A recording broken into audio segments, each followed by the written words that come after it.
عبداللہ بن مسلمہ مالک ابو الزنا احرج حضرت ابو ہریرہ رضی اللہ سے روایت کرتے ہیں کہ انہوں نے بیان کیا کہ رسول اللہ صلی اللہ علیہ وآلہ وسلم نے فرمایا کہ روزہ ڈھال ہے، اس لیے نہ تو بری بات کرے اور نہ جہالت کی بات کرے۔ اگر کوئی شخص اس سے جھگڑا کرے یا گالی گلوچ کرے تو کہہ دے میں روزہ دار ہوں، 2 بار کہہ دے۔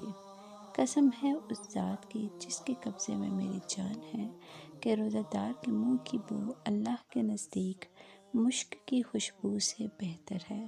وہ کھانا پینا اور اپنی مرغوب چیزوں کو روزوں کی خاطر چھوڑ دیتا ہے اور میں اس کا بدلہ دیتا ہوں اور نیکی 10 گنا ملتی ہے۔ رمضان ہر کسی کو نصیب ہو بھی جائے تو روزہ ہر کسی کو نصیب نہیں ہوتا۔ ہم گنہگاروں پہ یہ کتنا بڑا احسان ہے، یا خدا تو نے عطا کر دیا پھر رمضان ہے۔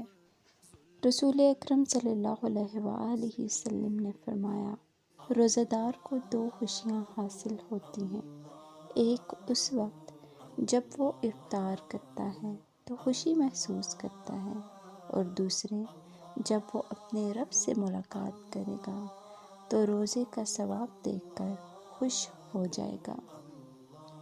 دنیا جس بھوک پیاس سے ڈرتی ہے، میرے رب نے اس کو عبادت بنا دیا۔ رسول اللہ صلی اللہ علیہ وآلہ وسلم نے ارشاد فرمایا، جس نے رمضان کے روزے کو فرض سمجھ کر ثواب کی امید سے رکھا وہ بخشا گیا۔